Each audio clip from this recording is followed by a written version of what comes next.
Let's take you to the White House. Today, as you can see, Secretary McMahon. So I will begin my remarks. She's going to speak, and then we'll take some questions. She'll take questions, and I'll take questions from you as well. First off, yesterday, First Lady Melania Trump and Second Lady Usha Vance traveled to Marine Corps Air Station New River and Camp Lejeune in North Carolina, where they spent the day meeting with students, educators, military families, and United States Marines. Both the First Lady and Second Lady were grateful for the warm welcome and remain deeply committed to supporting military families and the communities that serve our great nation. May God bless all of them. In economic news, the September jobs report showed the American economy remains strong, with 119,000 new jobs added, more than double expectations. These gains came after the summer passage of President Trump's historic tax cuts and multiple big trade deals with countries around the world. In particular, construction jobs surged by 19,000 in September, the largest monthly gain in a year. Nearly all of this solid monthly job growth came from the private sector and went to Americans rather than foreign-born workers, the opposite of what we saw under the previous administration. Inflation also remains under control, and wages are up by 3.8% over the year for American workers because of President Trump's pro-growth policies. In fact, real wages are on pace to increase roughly $1,200 for the average worker this year under President Trump. This is a complete reversal of the failed Biden era, when we saw inflation skyrocket to 9%, causing private sector workers to see their wages decline by approximately $3,000. We know that Americans are still hurting from the 4-decade high inflation caused by Joe Biden and the Democrats. But President Trump is making significant progress to fix this, and he will not stop working until he solves it. As the president recently stated, he is never satisfied. For example, President Trump's policies are working to make Americans' Thanksgiving more affordable this year, from their commute to the dinner table. Nearly 100 million Americans are expected to drive next week to spend time with loved ones for the holiday. And thanks to President Trump's drill baby drill agenda, the national average price of a gallon of gas on Thanksgiving Day is projected to be at the cheapest price since the COVID pandemic in 2021. President Trump is bringing down gas prices and providing significant savings to American families at the pump. And again, we expect those prices to continue to decline. According to the American Farm Bureau Federation's annual survey, cooking Thanksgiving dinner will also cost less this year than it did last year and is down about 5% overall. The average price for a staple of the meal, a 16-pound frozen turkey, is down more than 16% from last year, which will provide critical savings for families and their budgets. President Trump's entire economic agenda is aimed at putting more money back into the pockets of hardworking Americans. That's why he signed the largest middle tax cuts in history into law, from no tax on overtime, no tax on tips, to no tax on Social Security. And according to a new study from Piper Sandler, which is out this week, tax filers can expect an extra $1,000 bump to their tax refund next year and what could be a record-breaking tax refund season. So there is more good news to come. We know these refunds will make a huge difference for Americans to help pay down their bills and use towards life's expenses. In other news this week, President Trump took a significant step toward delivering on a core campaign promise to finally close the Department of Education. To shrink the bloated federal bureaucracy, the Department of Education just entered into new interagency agreements with 4 agencies: the Departments of Labor, Interior, Health and Human Services, and State. These agencies will now ensure the delivery of legally required programs while also refocusing them to better serve students. This common sense action brings the Trump administration much closer to finally returning education where it belongs, at the state and local level, not in Washington, D.C. The Democrats' reckless 43-day government shutdown did manage to do one valuable thing. It proved that America does not need a federal Department of Education. During the longest shutdown in history, the Department of Education furloughed 90% of its staff, and America's education system was not impacted whatsoever. Schools stayed fully open across the country. Students attended class and received normal in-person instruction, and our wonderful teachers received their paychecks uninterrupted. The Democrats' government shutdown made it painfully obvious that American families do not need the Department of Education. Since its creation in 1979 during the Carter administration, the Department of Ed has spent over $3 trillion taxpayer dollars without improving student achievement. Despite pure pupil spending having increased by more than 245% since the 1970s, math and reading scores are down in public schools. In fact, the most recent Nation's Report Card from 2024 showed that 13-year-olds' math scores are the lowest they've been in decades, and their reading scores are the lowest since testing began more than 30 years ago.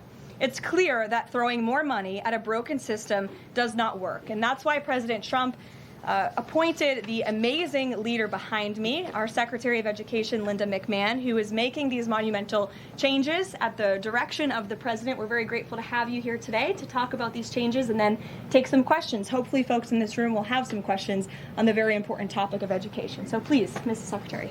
Thank you. Thank you very much, Karoline. It's really a pleasure to be here with you today, and thank all of you for being here as well. My purpose here is to speak directly to the American families, not just you, but to the American families, about the work this administration is doing in education to reverse our national decline with a hard reset of our educational system. That reset was a top campaign promise from President Trump to send education back to the states and end Washington's micromanagement of education once and for all. This week, we took the most decisive steps thus far to make good on this promise to you. We have linked 6 groundbreaking partnerships with other federal agencies to delegate education department programs that are redundant with existing programs at Labor, State, Interior, and HHS. These interagency agreements to cut our own bureaucratic bloat are a key step in our efforts to shift educational authority from Washington, D.C. to your state education agency, your local superintendent, your local school board, entities that are accountable to you, and we encourage parents to always be involved. Cutting federal bureaucracy is never a popular move among D.C. insiders. A chorus of anti-Trump voices have come out of the woodwork to complain that we are defunding education, harming students, or acting without a plan. This could not be further from the truth. The majority of Americans across the country handed to President Trump the popular vote precisely because they have seen the brokenness of a top-down education system run by the federal government. They're painfully aware that only 3 out of 10 students can read proficiently at their grade level. They know that college students are collectively $1.7 trillion in debt, and less than half of college graduates get a job that actually uses the degree which they studied so hard to get. They see more teachers than ever before leaving the profession due to burnout, over-regulation, and lack of autonomy in the classroom. Anti-Trump voices are stirring up fear that returning education to the states is a draconian action. When Americans hear that we are shutting down the department, but given no other details, 51% oppose it. But when those same Americans are informed of our plans to preserve important elements of our work in other federal agencies and to maintain the K-12 funding that is distributed to the states, that number flips to an even greater majority at 56%. They support returning education to the states and breaking up the bureaucracy. That's because the Department of Education is a pass-through entity. It doesn't educate a single student. The money it sends to states for education can be sent directly without waste. The Democrats' government shutdown proved that without a doubt, and I'll reiterate what you said, that the Department of Education was not necessary during the shutdown. Now, this is what I've seen already on my 50-state tour that I've embarked on. Educators are innovating in their schools. States are customizing their budgets and standards, and post-secondary institutions are planning for the economy of the future. But we're not leading them. They are informing us. That's why our final mission as a department is to fully empower states to carry the torch of our educational renaissance. Education is local. It should be overseen locally by those who best know local needs. We're not ending federal support for education. We are ending federal micromanagement and paving the way for education renewal through state reforms like school choice, the science of reading, and restoring the right priorities in higher education.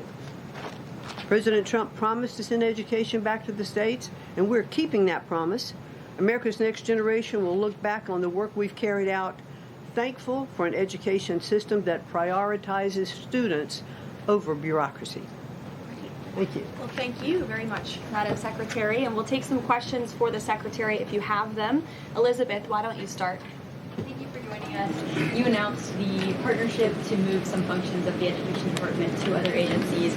Are you talking to members of Congress about codifying this so that it lasts beyond the administration? Yes, we started our conversation, and thanks very much for asking that, because there have been some reports that Congress is in the dark on this. That's clearly not true. We've been talking to I've talked to dozens of members of Congress to explain to them exactly what we're doing, to bring them up to speed, and to say to them, look, when we have completed some of these transfers that are working incredibly well, then we will be looking to Congress to codify those, make them permanent.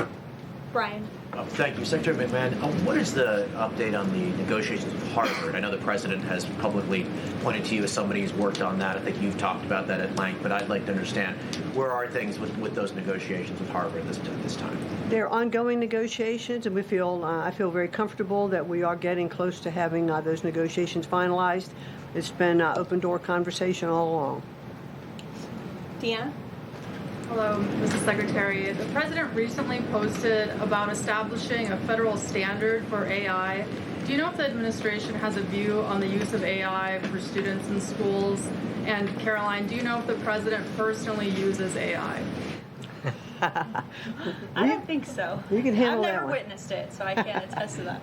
Well, I do think AI is going to need guardrails, but I have witnessed AI firsthand. I was at the Alpha School in Austin, Texas, and the first 2 hours of every day in that school, students are learning through AI. They have their headsets on, they're in front of their screens, and the AI is really acting as like an individual tutor for those students, allowing those students that can progress faster to do that.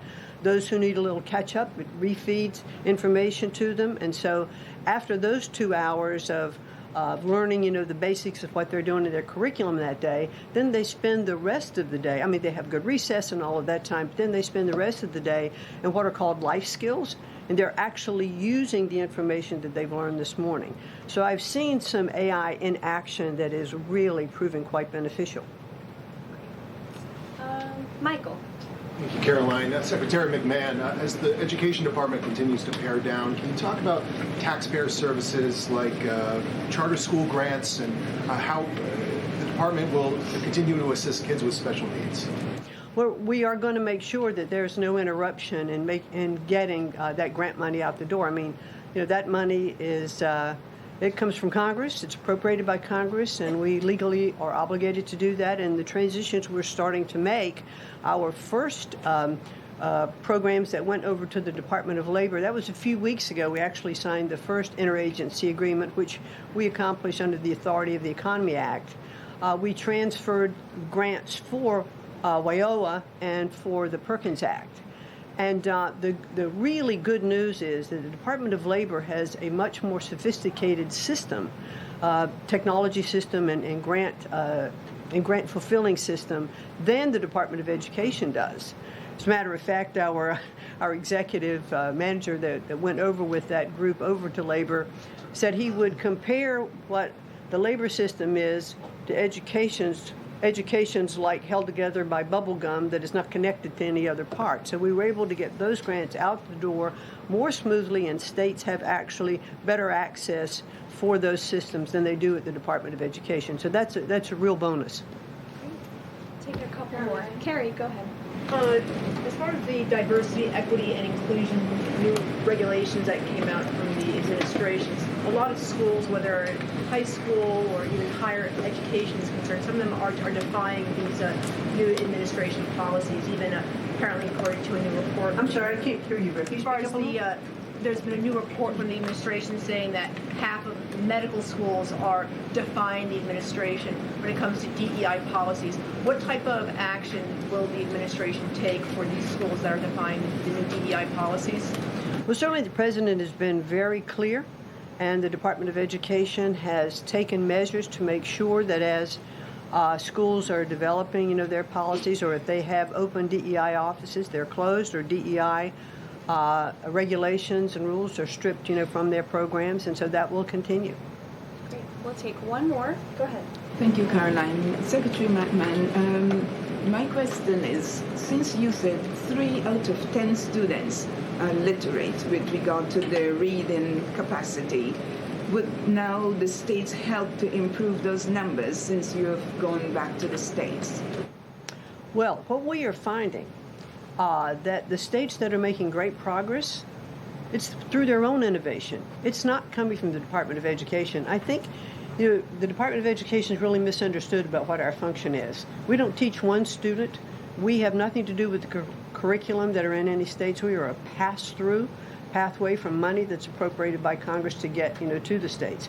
But what we have seen in those states that have taken that initiative and they are embracing the science of reading and returning that into their school programs. Louisiana has done it. Mississippi, they call it the Mississippi Miracle, because they were like, I think, bottom or next to last in reading proficiency in Mississippi. And now they're like middle of the pack, which has been a really big jump. Florida has, Iowa has, Tennessee. So, but these are innovations that are done at the state level. This is not anything we're dictating, and that's why I'm saying returning education to the states, where they really are already leading in their education endeavors, and 90% of their budget they provide. The federal government only provides 8 to 10% of the budget for education, so let's make sure that that grant money that's coming from the federal government is getting in their hands as efficiently as possible and getting to students. We don't want teachers having to spend their time and money in regulatory compliance. There was one superintendent chief who said to me that they had done some calculation in their state, and that for every dollar that went into the classroom in a grant, 47 cents was spent in regulatory compliance. So let's get the money into the hands of our students and our teachers. Let's raise the level of education. The other thing I'll do, and I'll quickly wrap up for you, is this 50-state tour that I have embarked on. We've done about 14 states. We've shut down a little bit during the shutdown. But what I am doing is visiting different kinds of schools, grammar schools, middle schools, high schools, micro schools, private schools, charter schools, the whole gambit. And in the end, my goal will be, as we step away and fully deliver education back to the states, is to provide them with a best practices toolkit of all of the things that I have seen around the country to say, hey, this is working. Check with these superintendents, check with these governors. And you know what I found a little bit is governors are a little competitive. So it's kind of nice to give some of these best practices out there. It'll work because it's already working. If we leave it with the people who are closest to the students, the president believes, as do I, the best education is that's closest to the child, and parents' involvement is critical to the success. Awesome. Thank you so much. Thank you, Linda. Thank you so much. I appreciate your coming All right. today. Thanks for your great work. Whoops. And Thank she's you all very much. a busy lady, so we'll let her Come get on. back to work. All right. Thank you again. Well, let's get to it. You guys were so calm with her. I wish you were that calm with me. We'll kick off with our new media seat, as always. Javier, why don't you start us off, and then we'll get to the rest of the room. Go ahead. Thank you very much. My name is Javier Negre. I'm from Spain. I'm the owner of the biggest media platform in Hispanic politics, with brands like La Derecha Diario, Ida TV, or UH Plus, or Vicegratin in Spanish. And I'm happy to be here. Thanks for supporting the new media, also in the Hispanic community. We try to fight against medias like Telemundo, Univision, CNN, or NBC News that are spreading fake news and attacking the ICE operations. We will premiere this Sunday the Real America's Voice, the right news show, the first Hispanic show against communism and woke culture that is promoted by people like George Soros to bring communism all over the world, like happened in New York. I have two questions for you, if you don't mind. In Mexico, the young people is protesting against President Sheinbaum. They think she's doing nothing against the cartels. Sheinbaum used the police to attack them, young people, kids, girls, and she's attacking journalists like me. in a country where 150 journalists have been killed in the past years. The USA legacy media is attacking President Trump for his comments about the fake news media, while they are not publishing anything about the murders of journalists in Mexico. Why do you think they stay silent about the murders of journalists in Mexico and the attacks to businessmen like Ricardo Salinas? And my second question is, Trump said he has a plan for the narco state of Venezuela. Does he have a plan for Mexico where, according to Stephen Miller, the cartels are controlling governments and territories? Sure. Well, thank you, Javier, for the question, and thank you again for being here. We're proud to have new media voices in the briefing room. As for President Sheinbaum and the president's relationship with Mexico, I will tell you that we have seen historic strides from President Sheinbaum and her administration in Mexico when it comes to cracking down on the cartels. They have been incredibly cooperative with the president's efforts at our southern border to crack down on illegal immigration and also the illegal trafficking of drugs at the southern border.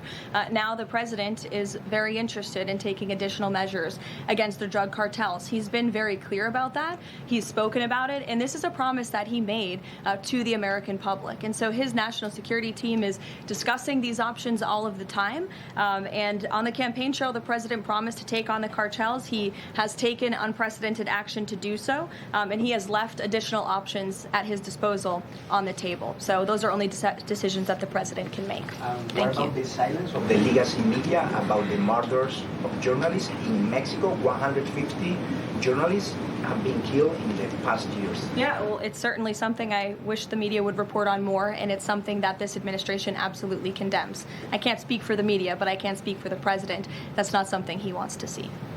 Thank you. Sure. Hi, thank you, Karoline. Is there anything that Mayor-elect Mamdani could say tomorrow that would ease the president's concerns about his future leadership in New York? Look, I don't want to speak for the president or get ahead of this meeting that we are currently working on tomorrow. As you saw, the president put out a statement tomorrow that the mayor-elect will be coming to the Oval Office, and so our teams are arranging those details. I won't get into the president's thinking on it. I think you'll all hear from him directly. I also think I will just add, it speaks volumes that tomorrow we have a communist coming to the White House because that's who the Democrat Party elected as the mayor of the largest city in the country. I think it's very telling, but I also think it speaks to the fact that President Trump is willing to meet with anyone and talk to anyone and to try to do what's right on behalf of the American people, whether they live in blue states or red states or blue cities, in a city that's becoming much more left than I think this president ever anticipated in his many years of living in New York himself. Nancy. Thanks, Caroline. This morning, President Trump accused 6 Democratic lawmakers of seditious behavior punishable by death. Just to be clear, does the president want to execute members of Congress? No. Let's be clear about what the president is responding to, because many in this room want to talk about the president's response, but not what brought the president to responding in this way. You have sitting members of the United States Congress who conspired together to orchestrate a video message to members of the United States military, to active duty service members, to members of the national security apparatus, encouraging them to defy the president's lawful orders. The sanctity of our military rests on the chain of command. And if that chain of command is broken, it can lead to people getting killed. It can lead to chaos. And that's what these members of Congress who swore an oath to abide by the Constitution are essentially encouraging. We have 1.3 active duty service members in this country. And if they hear this radical message from sitting members of Congress, that could inspire chaos and it could incite violence and it certainly could disrupt the chain of command. These 3 members of Congress, I will also add, knew exactly what they were doing. You look at Alyssa Slotkin. She's a former member of the CIA. Mark Kelly was a captain in the U.S. Navy. Maggie Goodlander was a naval officer. And notably, she is also the wife of Joe Biden's national security former advisor, Jake Sullivan. And so these members knew what they were doing. They were leading into their credentials as former members of our military, as veterans, as former members of the national security apparatus to signal to people serving under this commander-in-chief, Donald Trump, that you can defy him and you can betray your oath of office. That is a very, very dangerous message, and it perhaps is punishable by law. I'm not a lawyer. I'll leave that to the Department of Justice and the Department of War to decide. But the president has Chris, frequently, but Caroline, can I just follow up? The president and the vice president, for that matter, have accused the other side of encouraging political violence. Isn't that exactly what the president is doing when he says that members of Congress should be killed? Why aren't you talking about what these members of Congress are doing to encourage and incite violence? They are literally saying to 1.3 million active duty service members not to defy the chain of command, not to follow lawful orders. Actually, Every they said single you can refuse an illegal order, which but is they're suggesting, Nancy, that the president has given illegal orders, which he has not. Every single order that is given to this United States military by this commander-in-chief and through this chain of command, through the Secretary of War, is lawful. And the courts have proven that. This administration has an unparalleled record at the Supreme Court because we are following the laws. We don't defy court orders. We do things by the books. And to suggest and encourage that active duty service members defy the chain of command is a very dangerous thing for sitting members of Congress to do. And they should be held accountable. And that's what the president wants to see. Phil. Thank you. Ambassador Mike Huckabee had a meeting with Jonathan Pollard, a former U.S. citizen who was convicted and spent 3 decades in jail for selling state secrets to Israel. Did the White House know that meeting was going to happen? Does the administration condone it?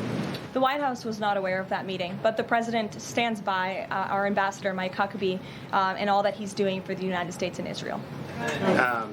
You said that the president was going to do what was right for U.S. citizens, regardless of whether they lived in blue or red states. I'm curious if there's any chance in tomorrow's meeting with Mayor-elect Mamdani that he will be able to convince the president to abandon that promise to cut off federal funding to New York City. Look, Phil, we'll see how the meeting goes tomorrow, and I'll let the president speak for himself. Natalie.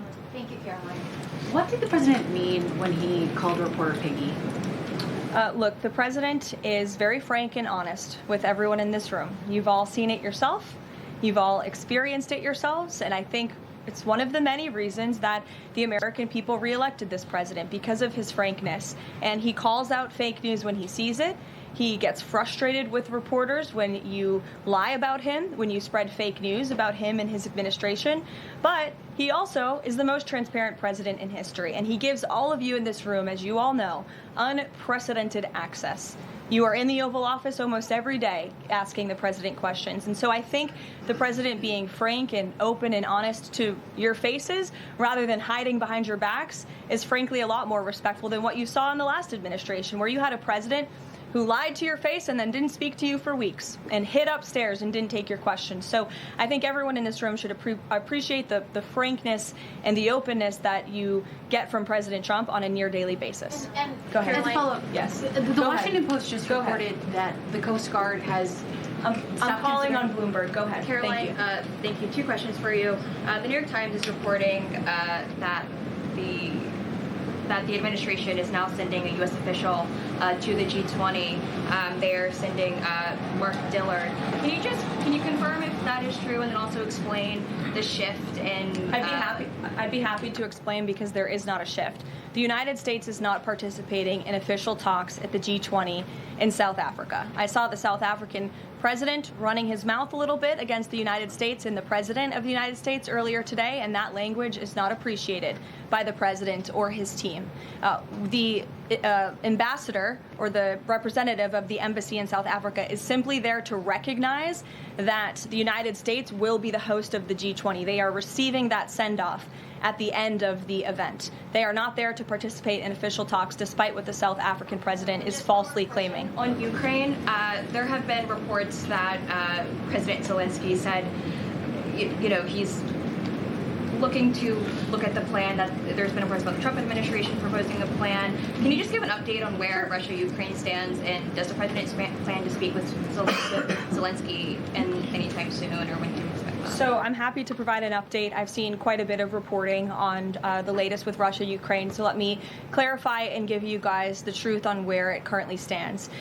President Trump has made it very clear since day one and even on the campaign trail, that he wants to see this war come to an end. He has grown increasingly frustrated with both sides of this war, Russia and Ukraine alike, for their refusal to commit to a peace agreement. But nevertheless, the president and his national security team are steadfast in seeing this war come to an end, to end the killing and deliver on the president's promise. Special Envoy Witkoff, Marco Rubio, have been working on a plan quietly for about the last month. They've been engaging with both sides, Russia and Ukraine, equally to understand what these countries would commit to in order to see a lasting and durable peace. That's how you get to a peace negotiation, right? That's how it worked with Israel, with respect to Israel and Gaza and all of the Arab countries in the Middle East. That's how we accomplished that historic agreement, which the UN, by the way, voted to commit to and accept this week, which was a huge monumental moment. So they have been engaged with both sides, and these talks are continuing. As always, I'm not going to litigate the details of this plan as it's ongoing and it's in flux, but the president supports this plan. It's a good plan for both Russia and Ukraine, and we believe that it should be acceptable to both sides, and we're working very hard to get it done. And I'll also add, I know Secretary Driscoll did meet with President Zelensky today. We spoke with him. He was very optimistic following that meeting. And so, again, we are having good conversations with both sides with respect to ending this war. Karoline? Sure. Go ahead. Follow up on Ukraine. You said this is a good plan. So according to our sources, this proposal demands major concessions from Ukraine and doesn't demand much from Russia. So was Russia involved in drafting Your it? understanding is wrong. Have you read the full plan?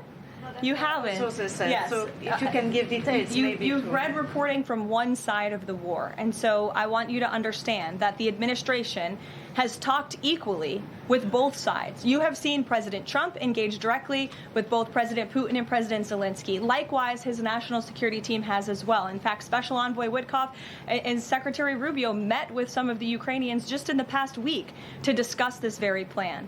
And so just like you saw with respect to Israel and Gaza, we are hearing out both sides of this war to understand what can you commit to end the war. And that's ultimately how we are going to get to an agreeable solution. That's what the president has directed of his team.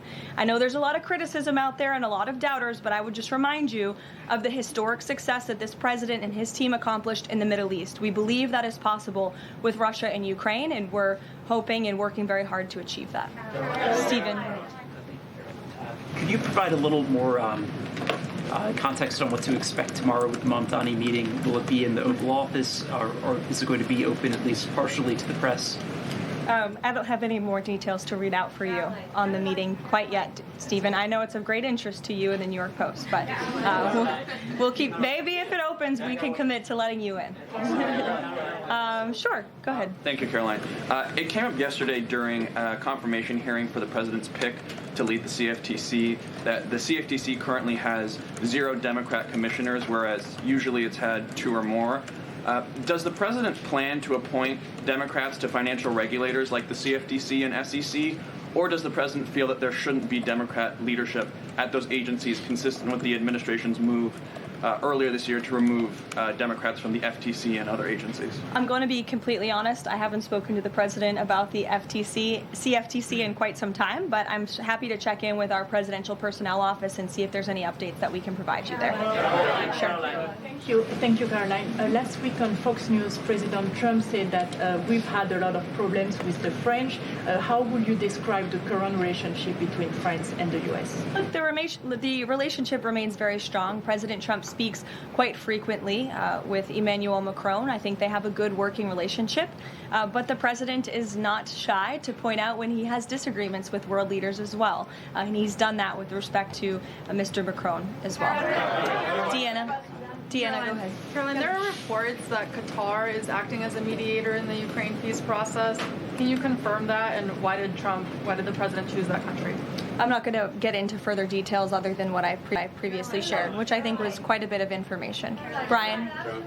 Thank you, Caroline. 2 questions. We were talking about earlier in this briefing about the president's orders. You were going back and forth about what the ad said and what it didn't say. My first question is the ad, the advertisement that the Senate Democrats were featured in. So my first question is, no matter what the order is, it could be to any administration official, military or otherwise, no matter if legal experts might think it's illegal. Does the president expect those cabinet members, administration officials to go ahead with those orders regardless of any outside thinking or experts? The president expects his cabinet officials and the administration to follow the law and to demand accountability and hold people accountable for their dangerous rhetoric. And I would just add that if this were Republican members of Congress who were encouraging members of the military and members of our United States government to defy orders from the president and from the chain of command, this entire room would be up in arms. But instead, it is the other way around, and I think that's quite telling. I'm going to let you all go because the president,